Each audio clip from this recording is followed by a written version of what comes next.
When people first heard the Velnari laugh, it echoed through every communication channel on Earth like a slap in the face to all of us. On a Tuesday morning, 17 huge ships appeared in Earth's orbit. They were all the size of Manhattan and were made of crystal. They glowed with colors that shouldn't exist. They didn't fight. They didn't make threats. They just came, and then they started to talk. Commander Sarah Chen stood in Geneva at the United Earth Defense Headquarters, staring at the holographic display that showed the alien fleet. She was 42 years old and had sharp eyes that had seen 3 previous peaceful, short encounters with aliens. But this time it felt different. The Velnari weren't here to talk. "Do it again," she told Lieutenant Marcus Webb, who was her second-in-command. Marcus was unsure. "Commander, I'm not sure that's." "Do it." The alien transmission filled the room again. The Velnari representative looked like a hologram. He was tall, had skin that looked like polished obsidian, and 4 arms that moved with impossible grace. But Sarah was most bothered by the eyes, which showed nothing but hate. "People of Earth," the alien said, his voice sweet but full of contempt.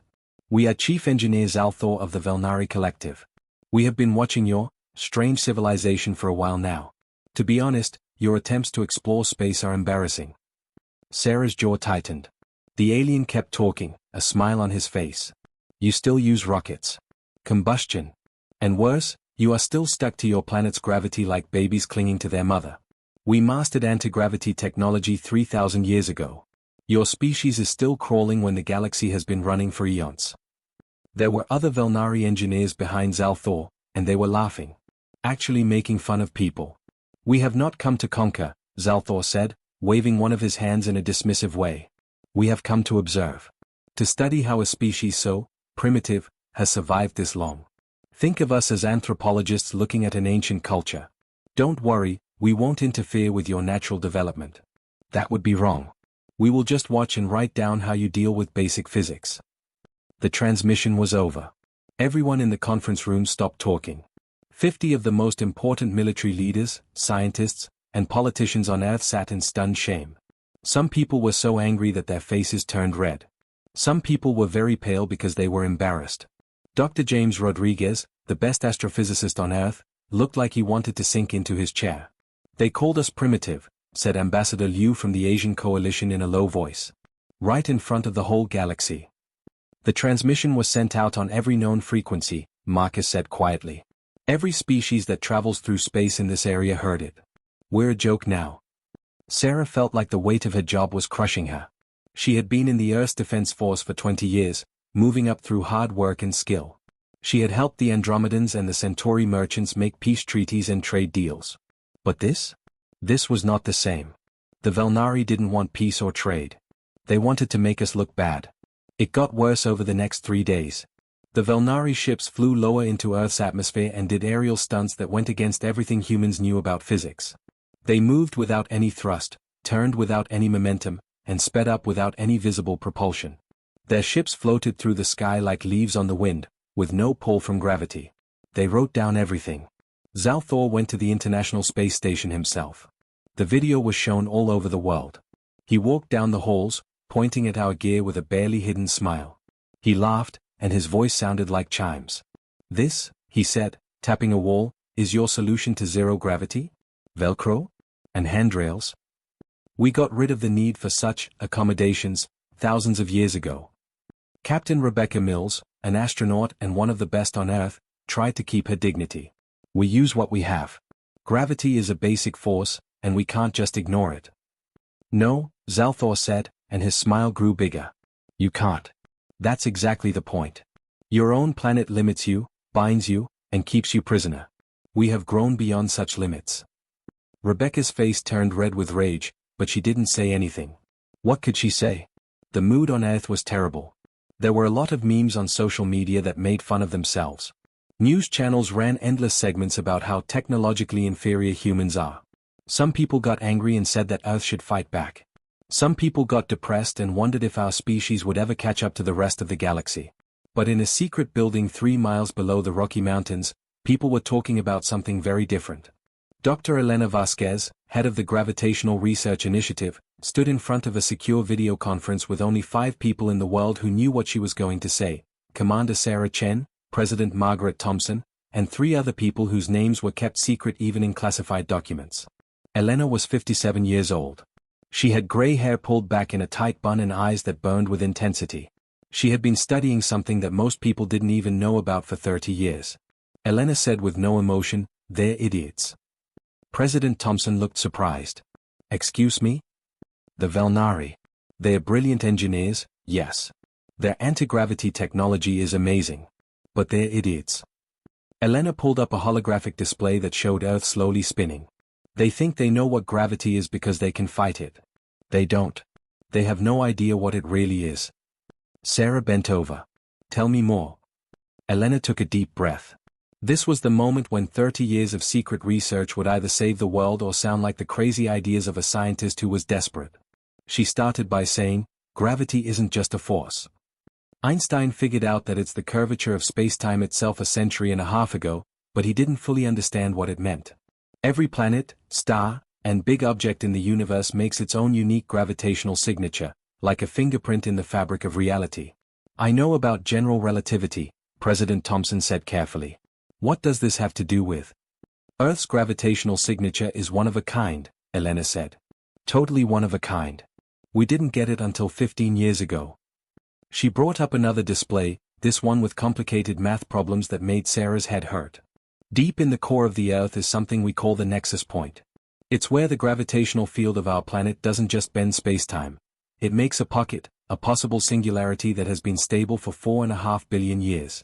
It's like a bubble in the fabric of reality, held in perfect balance by the mass of our whole planet." "One thing," Sarah said again. "Like a hole in the ground." "Not exactly. More like a black hole waiting to happen. It's dormant, stable, and perfectly balanced.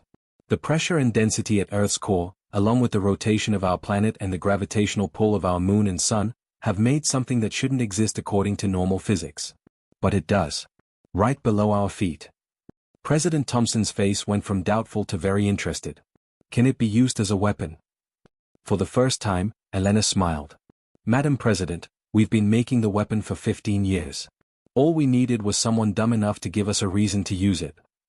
The Valnari kept up their demonstrations in space, completely unaware that Earth's primitive understanding of gravity was about to teach them a lesson they would never forget, if they lived long enough to remember it.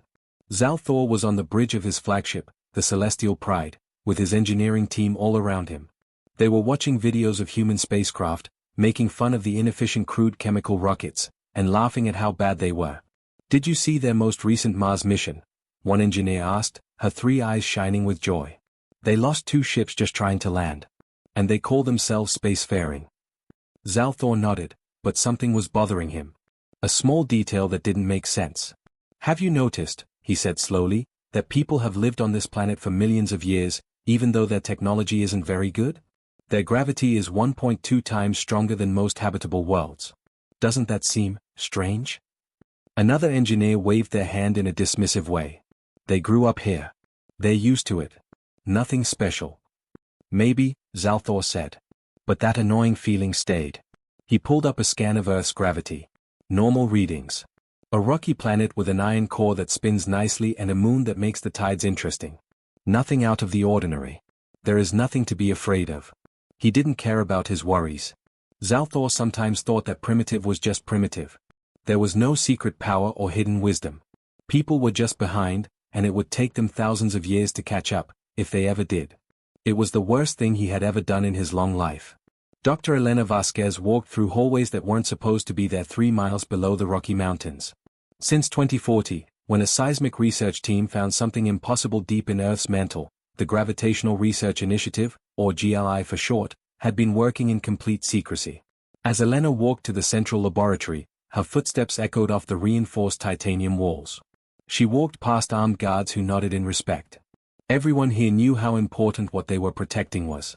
It was almost an accident that the discovery happened.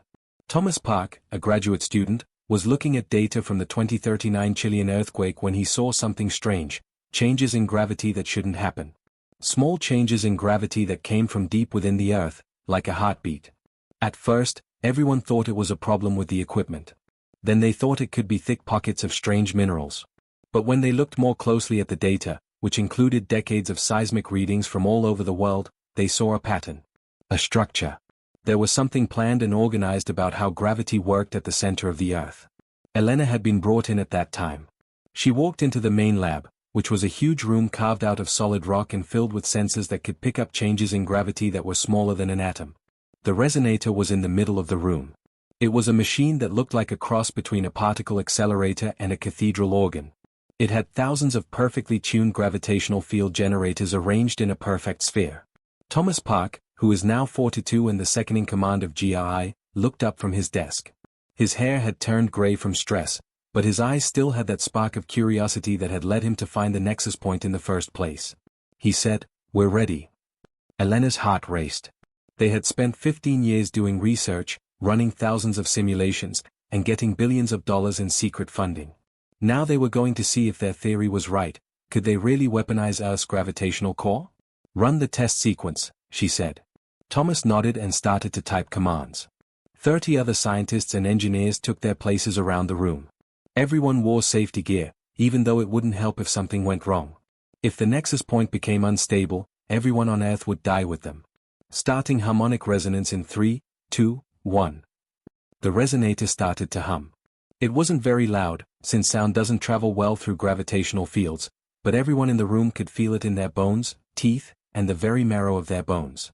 It was like standing next to a huge bell that had just been hit, but the vibration didn't move through the air. It was moving through space and time.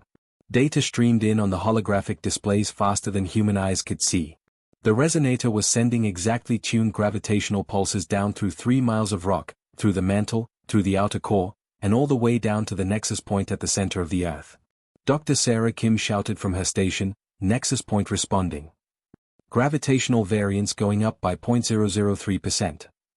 10 Hz more often," Elena told them. The humming changed pitch, and it became something that was felt more than heard. The nexus point started to glow on the screens, not with light but with gravitational potential. It was getting up. "Wow, this is amazing," Thomas said quietly. "We're really changing the gravitational field of a whole planet." But Elena wasn't happy yet. "Make it local. I want a controlled singularity formation to happen 10 kilometers above the facility. Little. Stable. Something we can measure and break down easily." Her team worked with skill and precision. They had done this thousands of times in simulations, but simulations were nothing like the real thing. If they made one mistake in their math or put a decimal point in the wrong place, they could accidentally make a black hole that would eat the whole planet. "Directing resonance to target coordinates," Thomas said. "Field concentration is going up. We're at 40% capacity, 50%. In a remote valley above the Rocky Mountains that had been cleared out for military exercises, something strange was happening. The very fabric of space was being pulled, twisted, and squeezed into a point that was too small to see. The birds ran away. The clouds formed a perfect circle. And then, for only 3 seconds, a tiny singularity appeared. It was smaller than an atom, but it had a very strong pull on other things. Rocks from the ground rose up and spiraled into it, becoming denser and denser until the singularity collapsed. This sent out a pulse of gravitational energy that spread out like a stone dropped in a pond. People cheered in the lab below ground. "We did it!" Sarah Kim yelled. "Stable formation and controlled collapse. All measurements are within the expected range." Elena smiled a little. "Do the math. How much energy did we use compared to how much damage did we do?" Thomas looked at the numbers and his smile went away. "Oh my God. Elena, the energy efficiency is, we used the same amount of energy as a small nuclear reactor for 3 seconds and made a gravitational force that was the same as." "What to?" Elena asked. "To a neutron star. For 3 seconds, we made a gravitational force that was the same as that of a neutron star. Anything within 100 meters would have been crushed into tiny pieces." Everyone in the room stopped talking as they thought about what it meant. Elena said in a low voice, "And that was at 50% capacity. Make it bigger. Show me what happens if we use all of it." Thomas did the math, his hands shaking a little. "At full capacity, we could make a localized singularity with a destructive radius of 15 kilometers. Everything in that area would be squished into a point. People, ships, and buildings.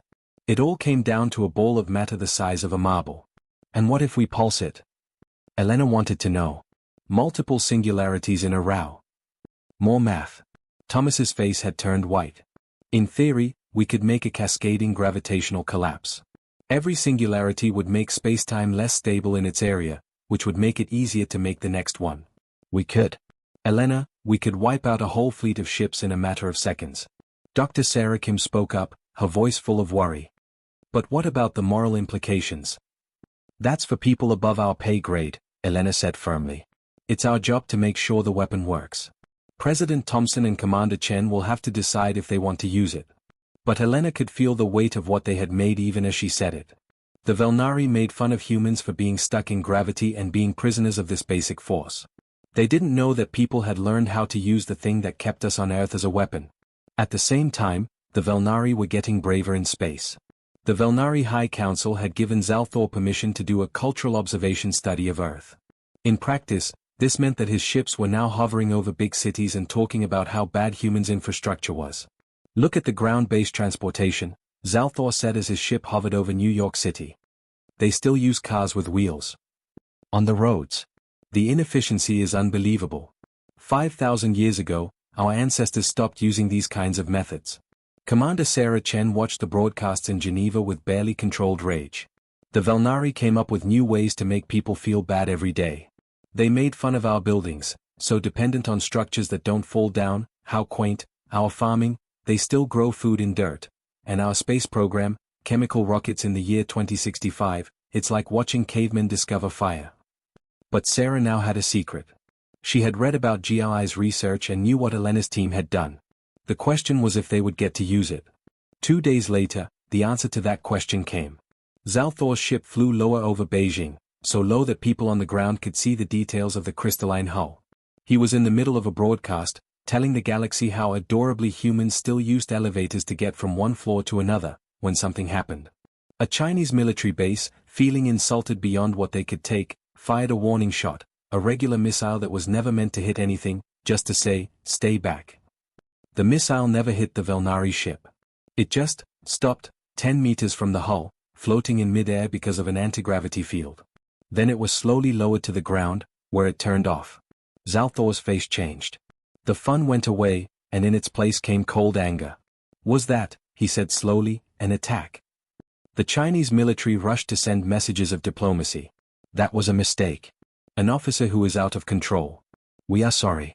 But the harm was already done. Zalthor talked to the Velnari High Council. They got back to them 3 hours later. People of Earth, Zalthor said, and his hologram showed up on every screen around the world. We've seen your unprovoked aggression. We think your attempt is funny, but we can't let you get away with it. We will show what happens when you attack a more advanced civilization. Sarah's blood ran cold. Elena, please tell me the weapon is ready. Elena Vasquez looked at her team 3 miles below the surface. They had been working non-stop to make the resonator better, do last-minute checks, and get ready for a moment they hoped would never come. Elena said, "We're ready. But Commander, you need to know that if we do this, we're going too far. We're showing off a skill that will change everything. People will never see Earth as a primitive place again. But people will also think we're dangerous.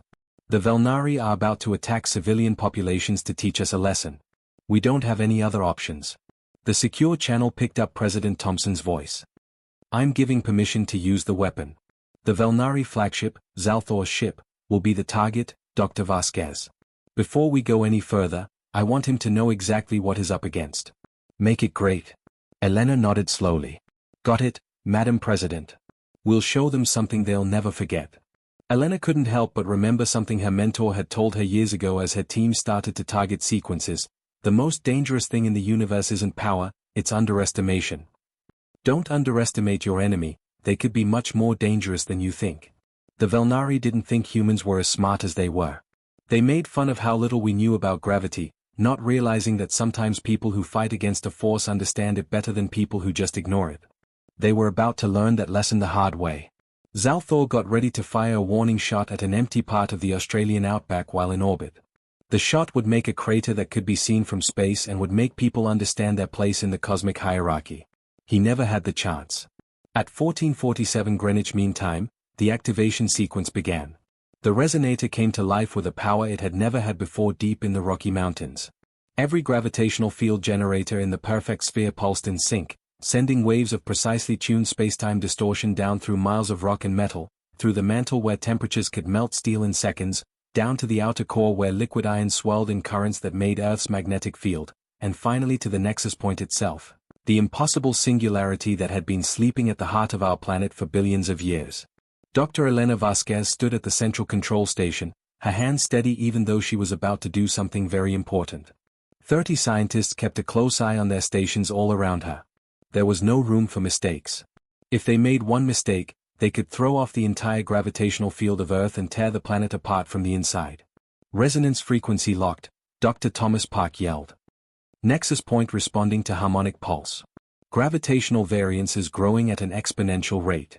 Dr. Sarah Kim said, target coordinates confirmed. Zalthor's flagship, the Celestial Pride, is 247 kilometers above Geneva. No movement that could be avoided was seen. Elena's eyes were glued to the holographic display that showed the gravitational field of Earth in real time. It looked like a living thing that was full of energy, and the nexus point was waking up in the middle of it. She could see the gravitational potential growing, like water behind a dam that was about to break. Directional focus at 98%, Thomas said. We're ready to show. Elena took a last breath. She thought about her daughter, who was safe in a Colorado Springs bunker. She thought about the 7 billion people on Earth who didn't know their lives were in danger. And she thought about the Velnari, who were rude and mean and had forced people to tell their worst secret. All personnel, confirmed that they are ready, Elena said. Her team confirmed one by one. Set. Ready. Set. Command is yours, Dr. Vasquez, President Thompson's voice said over the secure channel. Teach them what gravity really means. Elena's finger was right above the last button that would let her do it. Starting the formation of weaponized singularity in 3, 2, 1. She pushed the button. Chief Engineer Zalthor of the Velnari Collective was getting ready for his demonstration while in orbit above Geneva.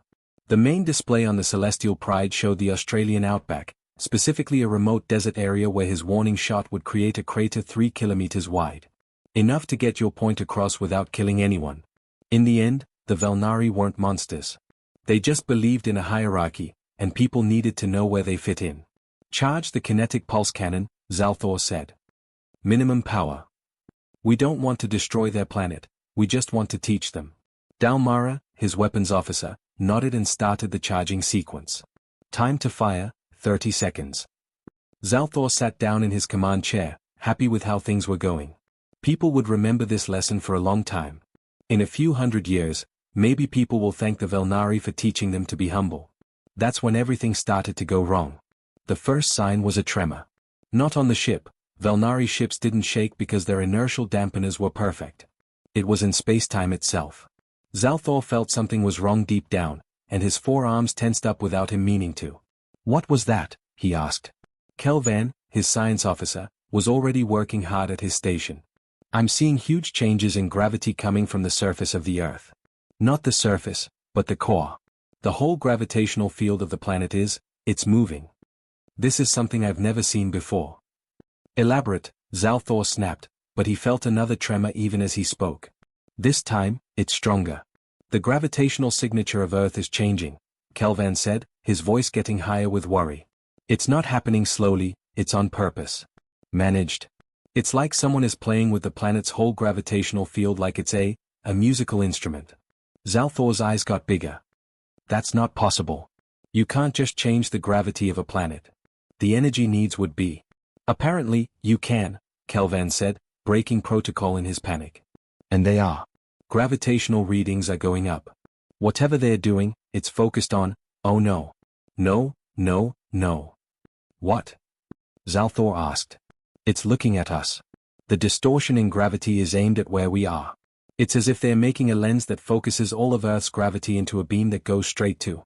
The Celestial Pride shook.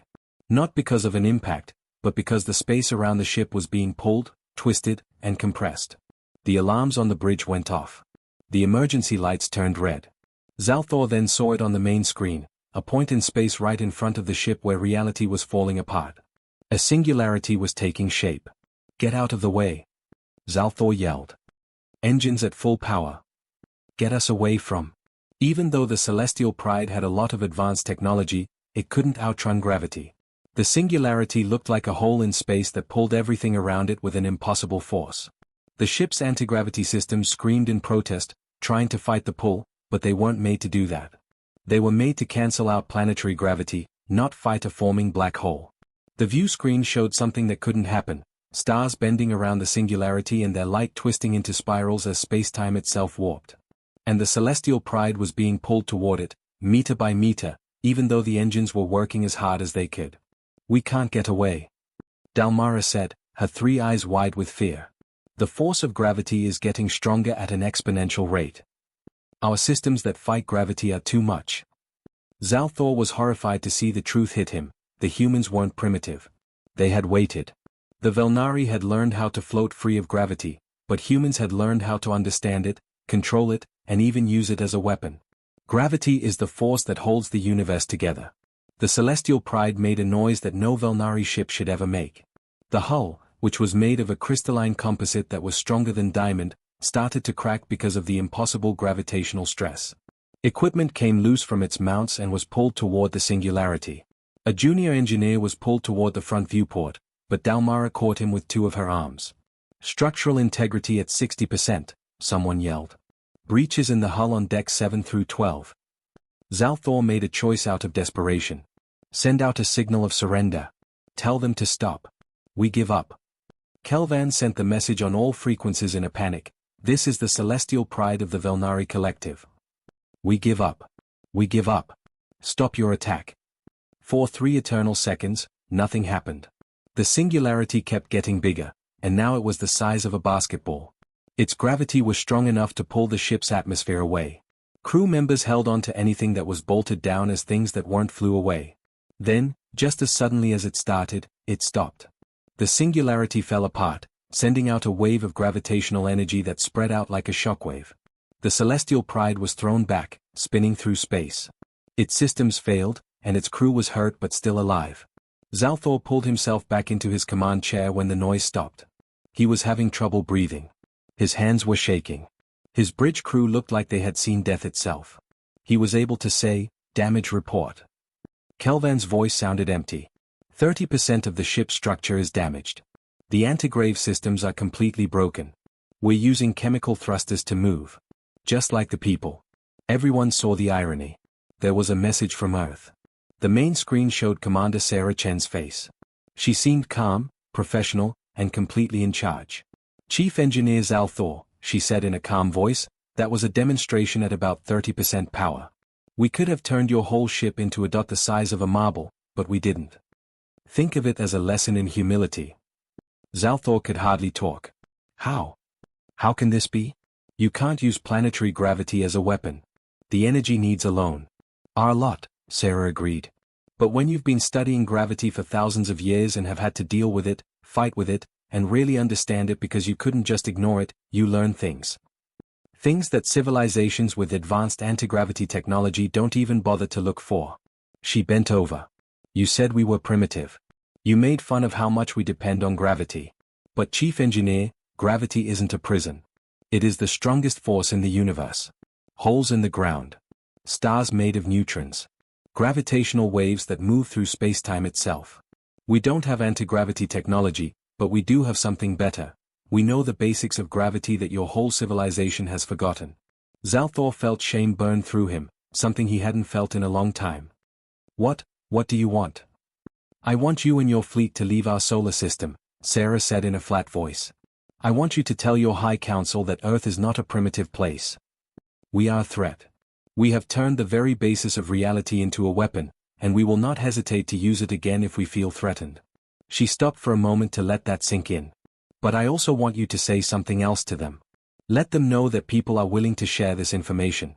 Not the weapon, never the weapon. But the science that backs it up. What we've learned about gravity. We could help your people remember things they have forgotten. But only if they treat us with respect and not make fun of us." His crew was quiet around Zalthor. They thought they would find primitive people on this backwater planet playing with chemical rockets. Instead, they had come across a species that could rip apart space itself. Zalthor said softly, "I will deliver your message. And I will say I'm sorry. We were wrong. Completely wrong." "Yes," Sarah said. "You were. Get out of here now. And don't come back unless you're ready to treat us the same." The transmission was over. The celestial pride limped away from Earth on chemical thrusters, which was the most ironic thing that could have happened. Zalthor sat in his command chair and thought about how badly the Velnari had messed up. They had been so focused on how much better their technology was than everyone else's that they had forgotten a basic truth.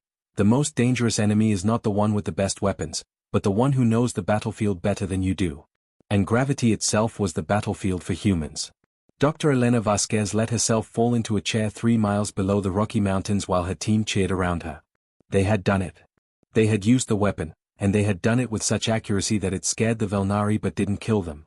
Thomas Park came up, his face still pale but his eyes shining with pride. Elena, do you know what we just did? We showed that the Earth's gravitational anomaly can be turned into a weapon, controlled, and aimed with great accuracy. This makes everything different.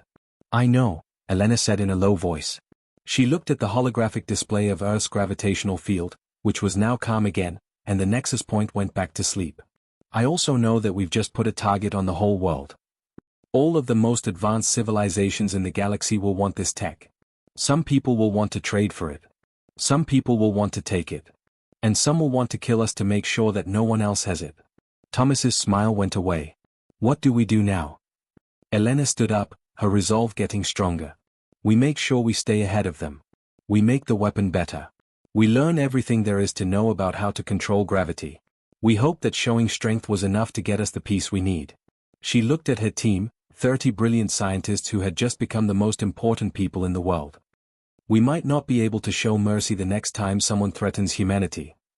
We might have to use the weapon at full power next time. And God help us all if that day ever comes. The sun was setting over the Rocky Mountains outside the building. It looked calm, peaceful, and lovely. But underneath, the most terrible secret of humanity was full of potential energy, ready to protect Earth from anyone who thought patience was weakness or struggle was primitivism. The galaxy had just learned a hard lesson. Don't make fun of someone who works with gravity because they might have learned how to make it dance. The news of what happened above Geneva spread through the galaxy faster than light itself, or at least faster than normal FTL communication. Within a few hours, every civilization that traveled through space from the Andromeda border to the Sagittarius arm had gotten the message. Some civilizations got it directly from the Velnari, who sent out a formal message saying they were tactically withdrawing from Earth space. Some people heard it from people who were watching the situation on their own. But most people learned about it from the recordings that Commander Sarah Chen had purposely leaked to galactic networks. These recordings showed the Celestial Pride, one of the most advanced ships in known space, being almost crushed by a weaponized singularity. Everyone reacted right away with shock. High Counselor Velshaw watched the recording for the 5th time on the Andromedan Council world of Talaris Prime. Her glowing skin flickered with colors that showed how nervous she was. 4 to 7 different species representatives sat in shocked silence around the council chamber. This changes everything, Velshaw finally said. We've been watching the humans for decades. They can barely get into space. This is only Class 3 technology at best. How did they make something like this? Torvak, the council's chief scientist, sent calculations into the holographic space in the middle of the room. My research shows that they didn't create it, they found it. Earth's gravitational field has strange properties, an anomaly at the planet's core that has been there since the planet was formed. The humans just learned how to get to it and change it. Simply? Velshaw said again, not believing it. Torvak, they turned a planetary singularity into a weapon. Do you know what that means? Every inhabited world in the galaxy could have similar properties. Every planet could become a fortress with a weapon that could destroy entire fleets.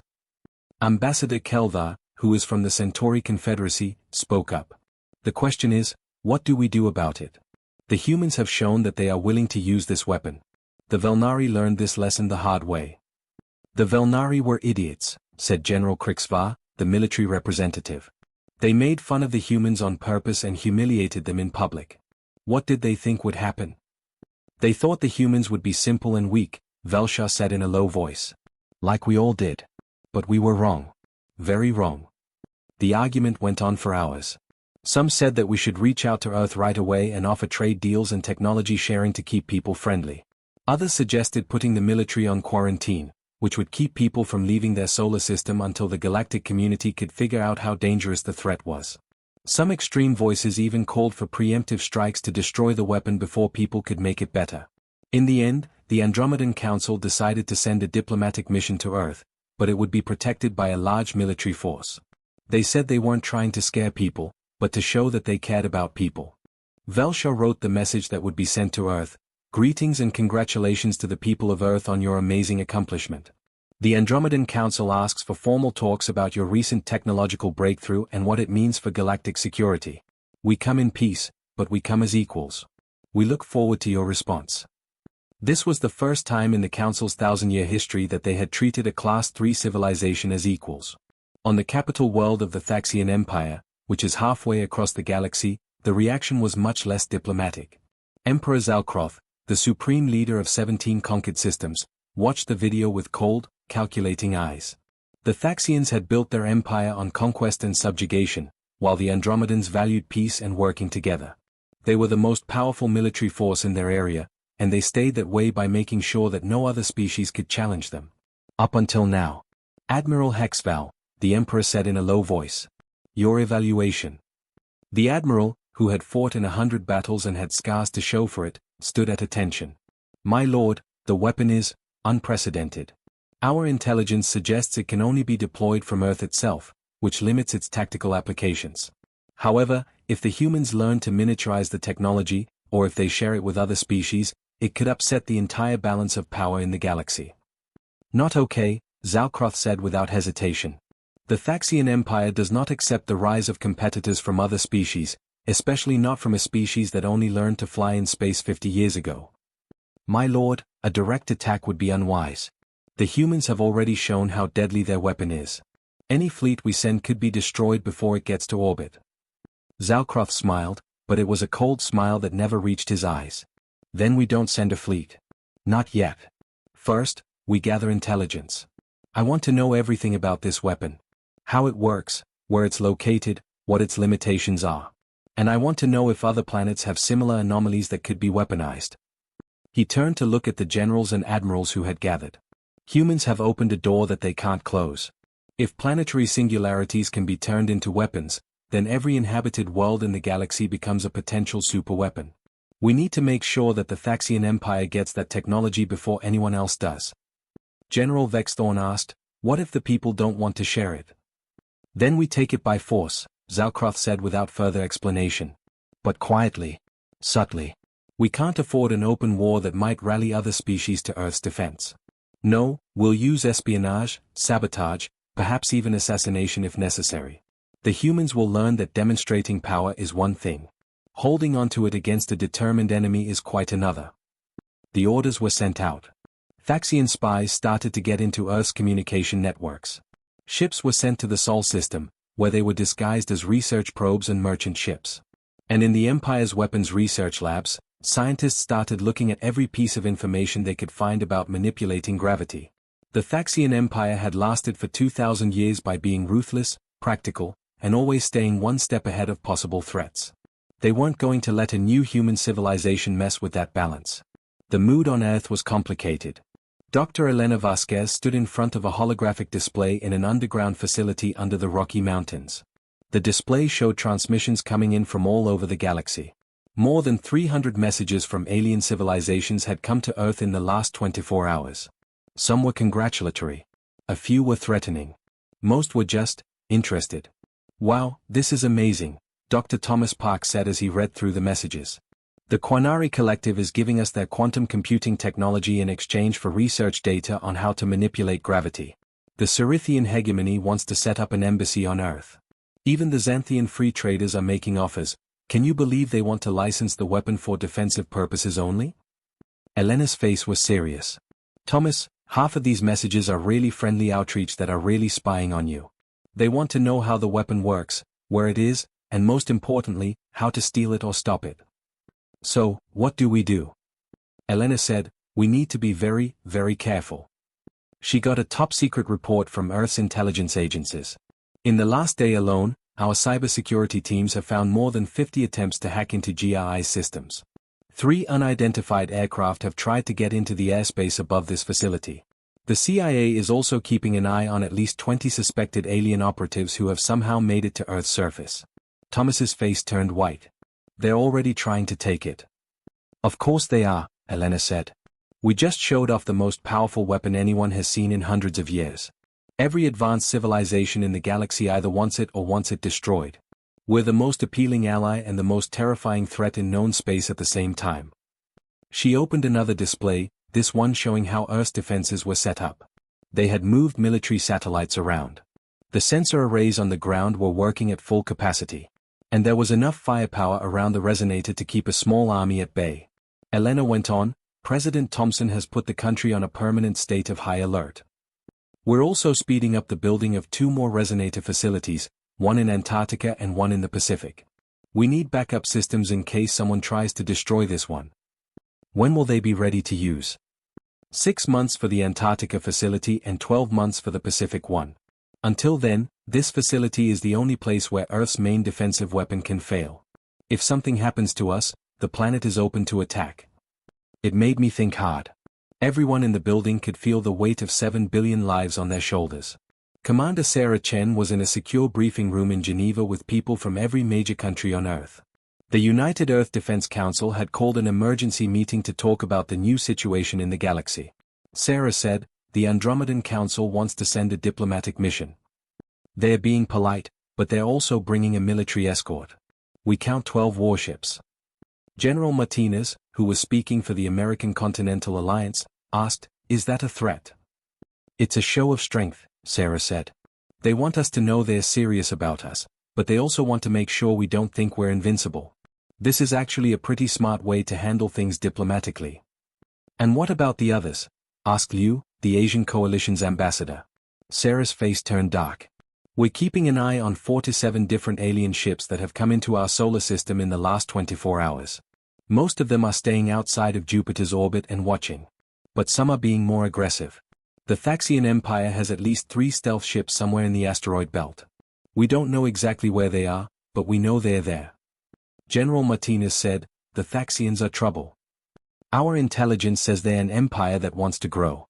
If they're watching us, it's not for academic reasons. Sarah nodded her head. Agreed. That's why I've suggested that we speed up our deep space monitoring programs. We need to know who's watching us and what they want. President Thompson, who was there via secure hologram, spoke up. The bigger question is what our diplomatic strategy is.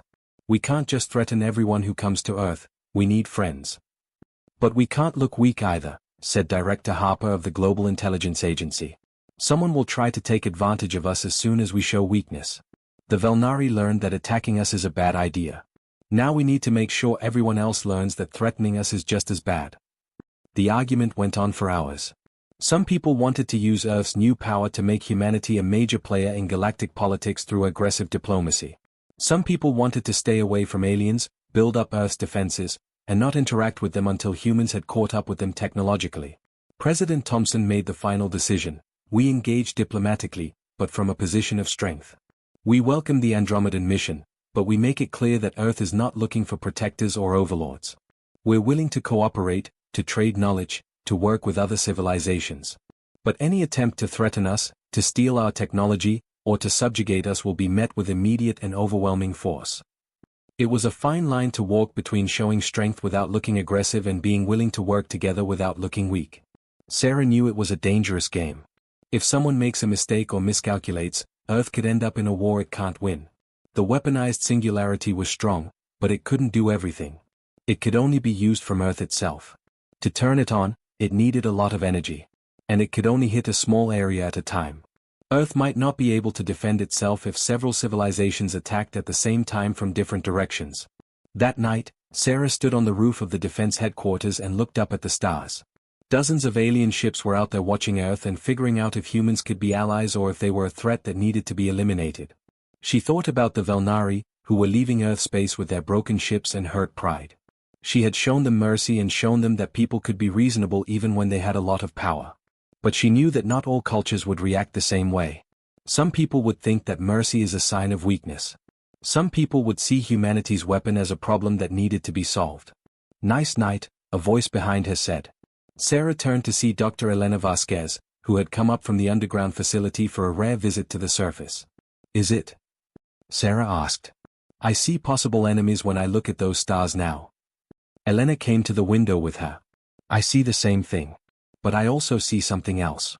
I see civilizations that have been happy with their superiority for thousands of years suddenly realizing they might not be as advanced as they thought. We've shaken their worldview. That's dangerous, but it's also an opportunity. What kind of chance? Elena said, to make them think differently. The Velnari didn't understand gravity, they just ignored it.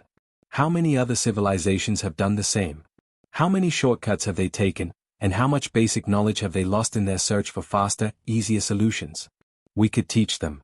We could show them that sometimes the hard path, the primitive path, leads to deeper understanding.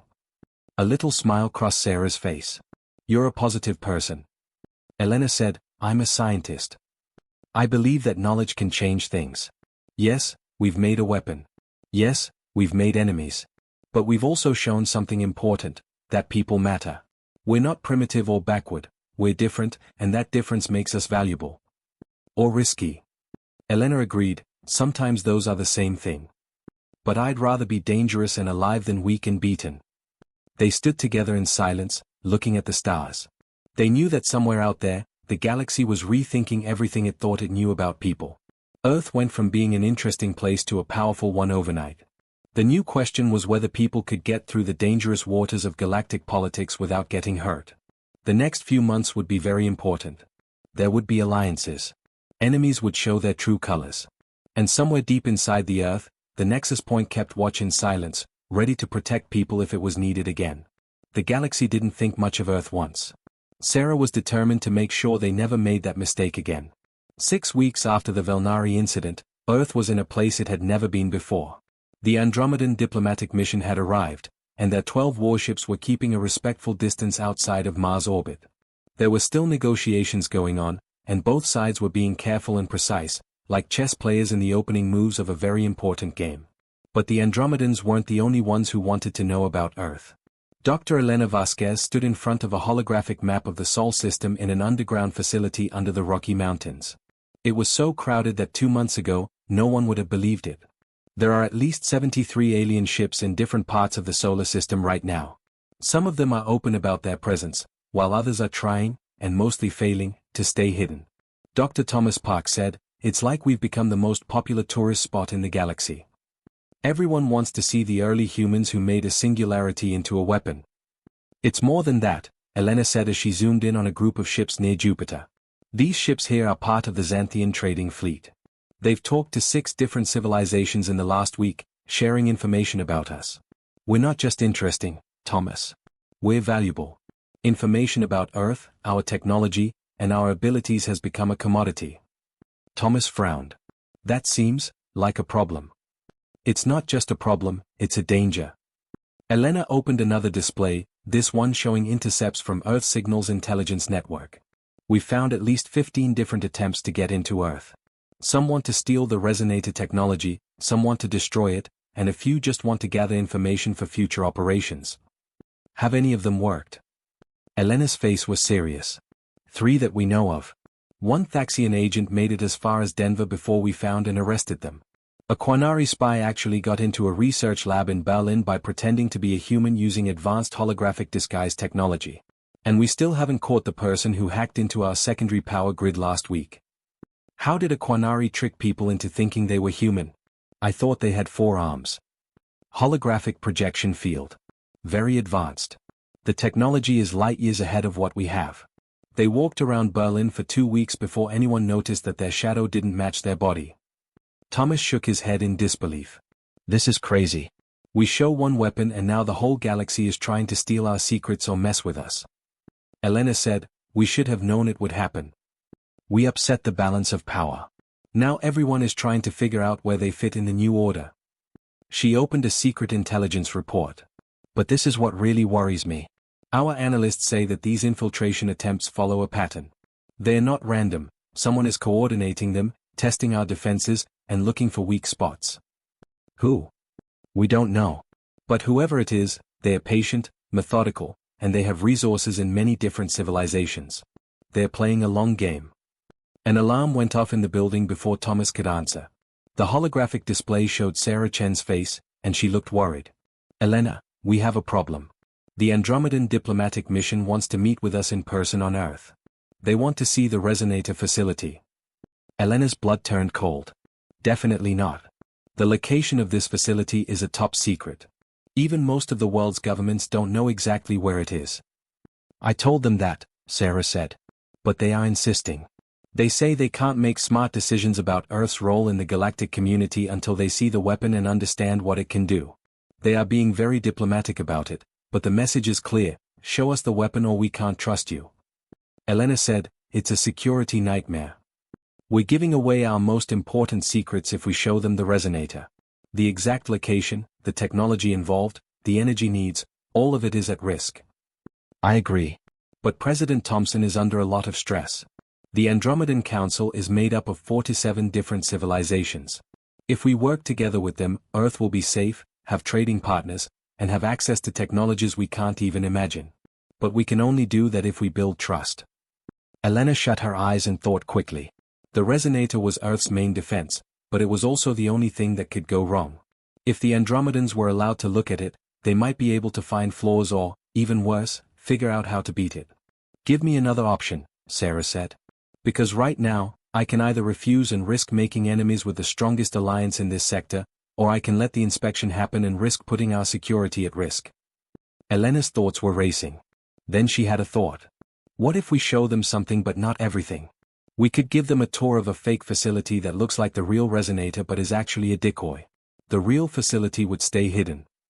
Thomas jumped in. We could use the old NORAD base in Cheyenne Mountain. It's already protected from attack, has the right infrastructure, and is far enough away from the real resonator that even if they bring scanning equipment, they won't find it. Sarah thought about this. How long would it take to make a believable fake? Elena said right away, 3 weeks. Maybe 4. We take out parts that aren't necessary from our backup systems, put them in Cheyenne Mountain, and build a facility that looks like it's working but doesn't really connect to the Earth's core. The Andromedans get to see cool technology, we show that we're open, but we don't show them what we can really do. Sarah said, it's dangerous. If they find out it's a fake, we'll have lost any trust we might have built. It's less dangerous than showing them the real thing, Elena said. And if we build it right, they won't figure it out. These are diplomats and politicians, not engineers. They'll see what looks like a huge facility for manipulating gravity and think that's all there is to see. Sarah was quiet for a long time, obviously thinking about her choices. At last, she nodded. Do it. But Elena, it has to be perfect. If this goes wrong, we might have to go to war with the Andromedan Council. Elena said, got it. We'll make it perfect. 3 weeks and 4 days later, High Counselor Velshaw of the Andromedan Council came down to Earth in a ceremonial shuttle. This was the first time in recorded history that the head of the council had gone to a Class 3 civilization world in person. The shuttle landed at a safe spot outside Cheyenne Mountain, where Commander Sarah Chen was waiting with a full honor guard.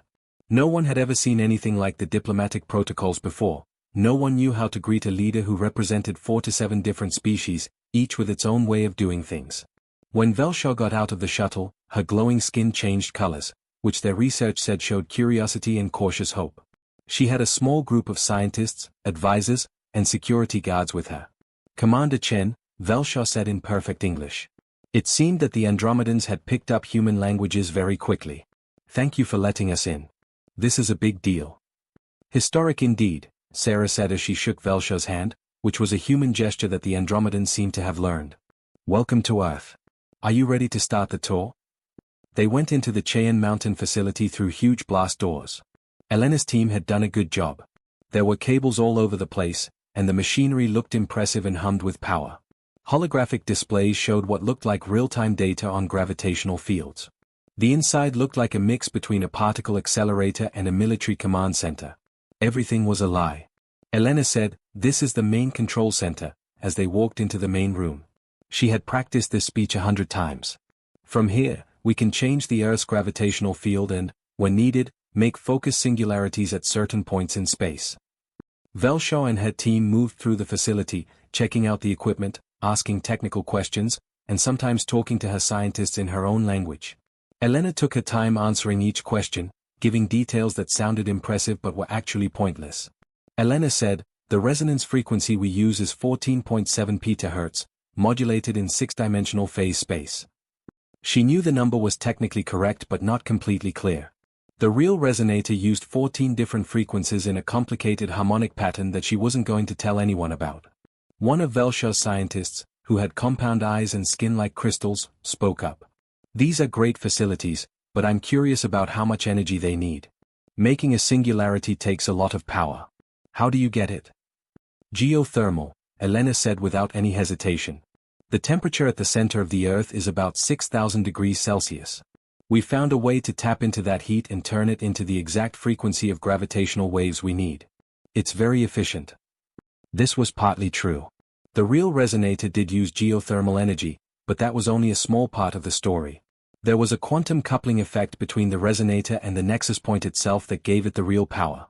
The singularity essentially powered its own activation. But Elena wasn't going to say anything about it. The tour lasted for 3 hours.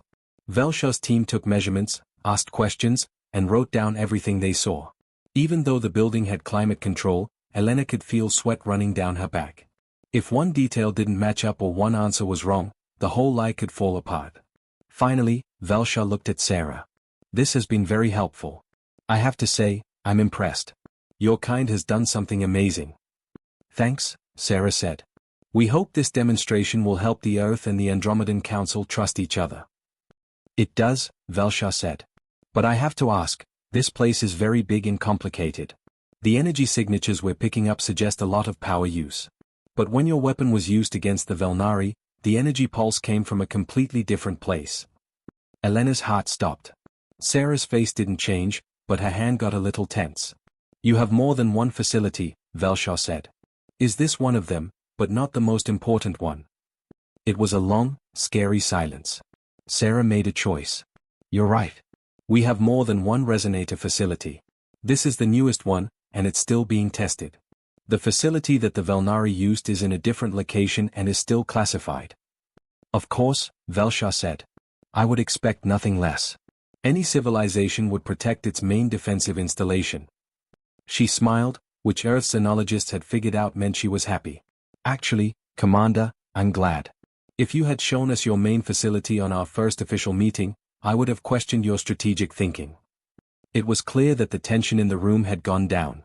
But, Velshaw went on, I hope you understand that the Andromedan Council will need some guarantees. We're thinking about forming a formal alliance with Earth, but our members are worried. Your weapon is powerful, but it also makes things unstable. We need to know that it won't be used carelessly. What kind of guarantees? Sarah asked carefully.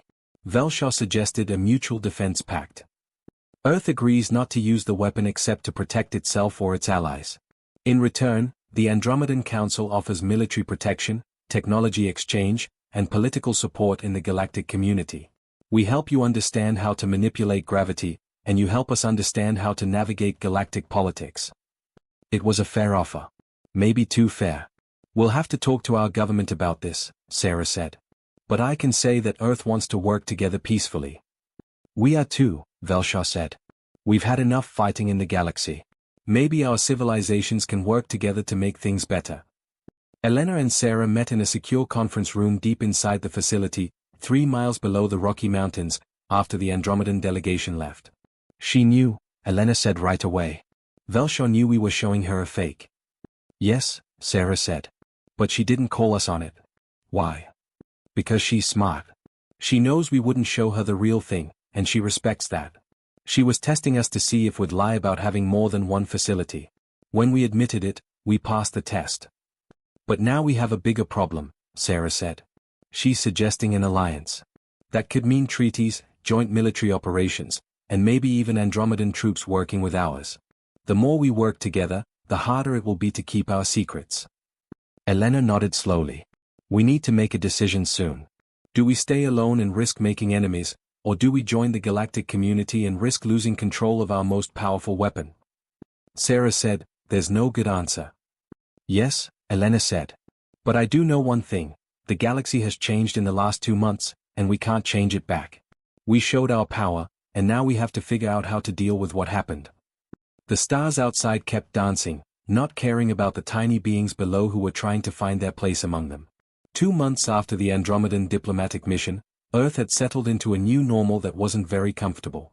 The planet that had been ignored by galactic civilization for thousands of years was now the focus of interstellar attention, and not everyone was happy about it. Marcus Webb, Commander Sarah Chen's trusted second-in-command, poured himself a cup of coffee and sat down at his kitchen table in a plain apartment building in the middle of Geneva. He couldn't sleep, and it was 3:47 in the morning. 3 weeks ago, the nightmares began. Dreams of cities falling apart because of gravity, of people screaming as they are pulled into voids of infinite darkness. His therapist said it was stress, which is a normal reaction to the huge amount of responsibility he had. But Marcus knew it was more than that. It was guilt. His tablet made a soft sound. A message that was encrypted and sent through 17 different servers on 3 continents before reaching him. Marcus knew better than to open it. He knew what it meant. But his hand moved anyway, as if it were its own. The message was short: package delivered. Awaiting extraction protocols. Confirm receipt. Marcus shut his eyes. He had crossed a line that he could never go back over. 3 weeks ago, when the Andromedan delegation came to Cheyenne Mountain, Marcus put a tiny data transmitter in one of Velsha's advisor's equipment cases. It was Thaxian technology that Earth's current scanning equipment couldn't find. It had been recording everything the Andromedans talked about in their private meetings. 6 months ago, before the Velnari incident, the Thaxian Empire had contacted Marcus. They had looked into it. They knew about his gambling debts, which had grown to almost 200,000 credits over the years because of bad choices. They knew about his sister's hospital bills and the experimental treatment she needed that Earth's healthcare system wouldn't pay for. They knew exactly where to put the pressure. At first, they only wanted little things. Information that is normal. Patrol times. Nothing that would put Earth's safety at risk. Marcus had told himself that it was okay and that he was just getting money to help his sister. But then the Velnari came, and everything changed. The Thaxians stopped asking for routine information all of a sudden. They wanted to know more about the resonator. They wanted to know how the weapon worked, where it was, and what it couldn't do. Marcus said no. Or at least, he had tried to say no. But the Thaxians made it clear: if he didn't help, his sister would never get help. If he didn't cooperate, his debts would be made public, his career would be ruined, and his reputation would be ruined. If you don't cooperate, you'll have to deal with things he can't even imagine. So he had worked with them. He was now a traitor to all of his kind. Marcus typed back, receipt confirmed. Standby for next phase. He hit send and then felt sick right away. What did he do? What was he still doing? His tablet made another sound. Another message, this time with an attachment. Marcus opened it and felt his blood turn to ice. It was a diagram. A detailed and correct drawing of the real resonator facility that is located under the Rocky Mountains. Not the fake one at Cheyenne Mountain, but the real one. The one that only a few people in the world knew about. And at the bottom of the diagram, in red letters, it says, confirm accuracy. The extraction team will be on the ground in 72 hours. Marcus's hands shook as he stared at the screen. The Thaxians weren't just spying anymore. They were going to attack the building for real. They were going to either steal the resonator technology or destroy it, or both. And he had told them what they needed to know to do it. Dr. Elena Vasquez was having a very different kind of sleepless night 3 miles below the Rocky Mountains. She was in the main control room, watching her team do another diagnostic on the resonator systems. They had been doing constant checks since the protest against the Velnari, looking for any signs of deterioration or instability. What they found was worrisome. Dr. Thomas Park said, the nexus point is getting busier, his voice tight with worry. Nothing dangerous yet, but things have definitely changed since we turned on the weapon. It's like we woke something up. Elena looked at the holographic display that showed the core of the Earth. The nexus point pulsed in a way that it hadn't before. It was hard to see, and most of their instruments couldn't even pick it up, but it was there. A heartbeat in the middle of the world. Dr. Sarah Kim, an expert in gravitational physics, asked, what does this mean? Elena said, I'm not sure. The nexus point has been inactive for billions of years.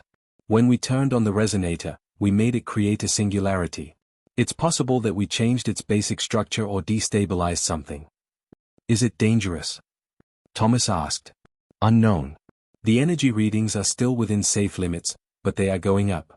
If this keeps up, we could have a problem in 6 months or maybe a year. What kind of trouble? Elena opened a simulation. What's the worst that could happen? The nexus point becomes unstable and creates an uncontrolled singularity. The Earth's gravitational field collapses, and the planet is pulled into its own core, where it shrinks into a marble-sized sphere. The room became quiet. Best case scenario? Sarah Kim asked in a weak voice. The activity settles down on its own, and nothing bad happens. But we can't count on that. We need to know what we've done to the nexus point and how to control it before it becomes a threat. Should we tell Commander Chen? Thomas asked. Elena thought about it. Sarah Chen had a lot on her plate with galactic politics and possible security threats.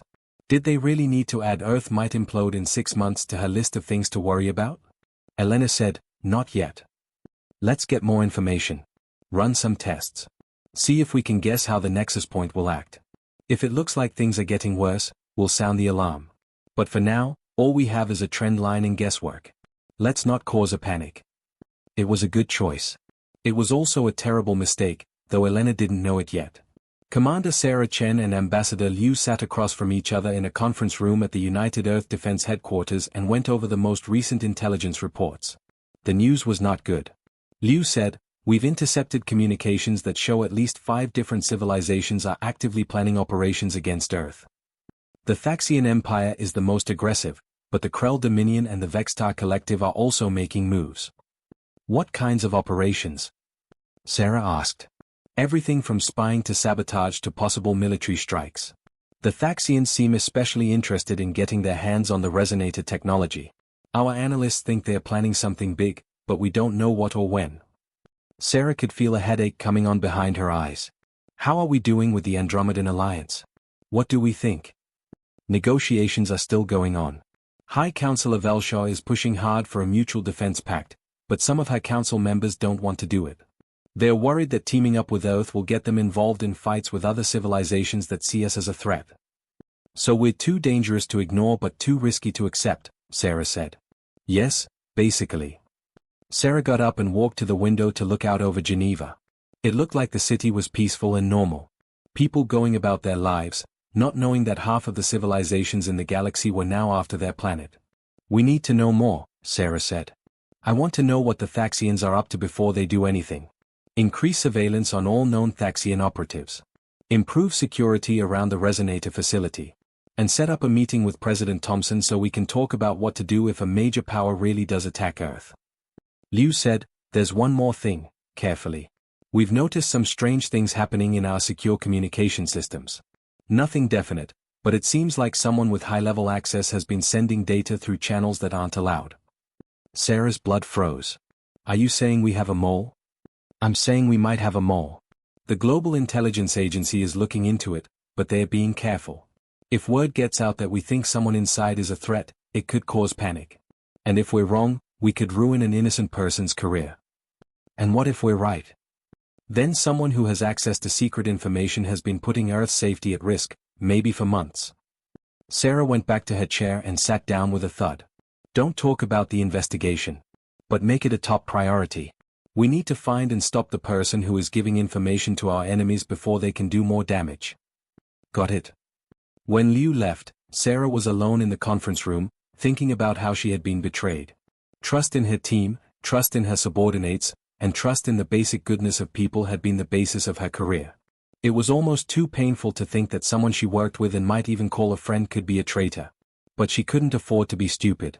Earth was now in the big leagues, and betrayal was just another tool in galactic politics.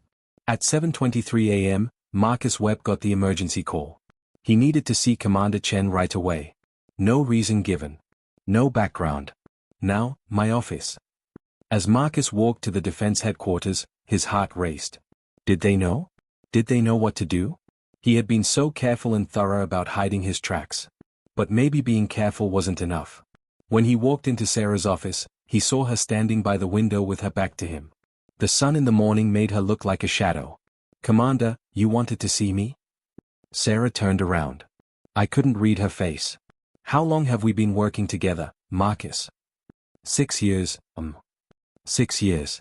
You've been a good officer. Dependable. Capable. I've given you some of my most important tasks to do.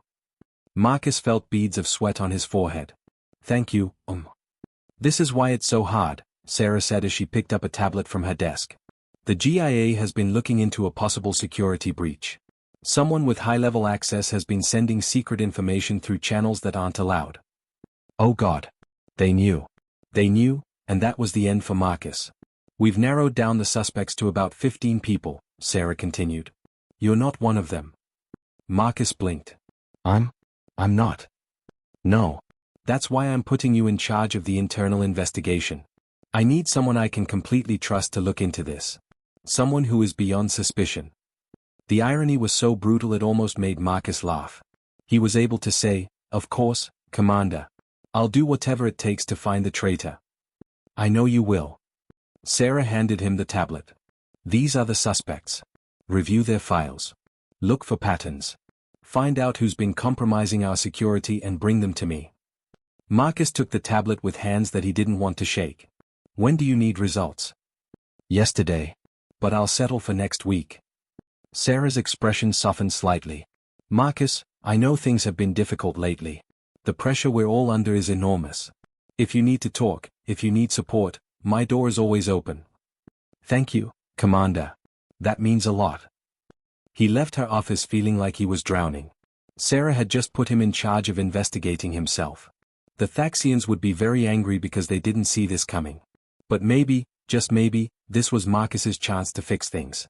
He could use his job to give the investigation false leads. He could act like he was looking for the mole to keep himself safe. He could buy time to figure out a way out of this nightmare. Or he could do the right thing. He could tell the truth about everything. Face the consequences. Accept whatever punishment he deserved for betraying his planet. Marcus looked at the tablet in his hands, at the list of innocent people who were under suspicion for crimes that he had committed. People whose jobs and lives would be ruined if the investigation found them instead of him. Could he really let that happen? Could he really kill innocent people to save himself? His tablet chimed. Another message from his Thaxian handlers, 72 hours until extraction. We need the final resonator specs. Don't mess up. Marcus stood in the hallway, unable to move because he had to choose between two impossible options. Admit it and be put to death for treason. Or keep quiet and let the Thaxians take out Earth's only defense. He thought about how his sister was dying in a hospital because Earth's medicine couldn't save her. He thought about Commander Chen, who had complete faith in him. He thought about the 7 billion people on Earth who didn't know their safety had been put at risk. He also thought about the kind of man he wanted to be. That night, Dr. Elena Vasquez got an anonymous message on her secure terminal. It had 3 words, "Facility compromised resonator." Elena's first thought was that it was a joke. Every week, they got dozens of fake threats. But this message seemed different in some way. The routing was complicated, so it was clear that the person who did it knew what they were doing. And the message had been sent to her personal terminal, not through official channels. This meant that the sender knew who she was and how to get in touch with her directly. She told Thomas Park to come to her office. "I need you to look at this." Thomas looked at the message, running trace programs and looking at the encryption. "Whoever sent this is really good. They bounced the signal through so many relays that I can't find out where it came from. But Elena, the encryption key is Thaxian." Elena's stomach felt like it was freezing. "Are you sure?" 98%. "That means either the Thaxians sent us a warning, which doesn't make sense, or someone who can read Thaxian encryption is trying to warn us about the Thaxians. Someone who left. Maybe. Or someone is playing a very hard game." Elena looked at the message. "If the facility is compromised, we need to know how. Run a full security diagnostic. Check every system. Look for any signs of intrusion or surveillance. And Thomas, do it quietly. If there is a compromise, I don't want to tip off whoever's responsible." "Got it." Elena looked at the security logs for the building after Thomas left. Everything seemed normal. No access without permission. There is no suspicious activity. But she had learned something important during her career. Just because something looked normal didn't mean it was safe. She thought about the nexus point, which was getting more and more powerful. She thought about the warning that came from someone she didn't know. And she thought about how the most powerful weapon on Earth might be weaker than most people thought. "We're running out of time," she said to the room that was empty. She had no idea how right she was. The attack happened on a Tuesday morning at 3:17 a.m., and it came from a direction that no one had expected. Marcus Webb sat in his apartment and looked at a handwritten confession that he had spent 4 hours writing. He had made up his mind. In 6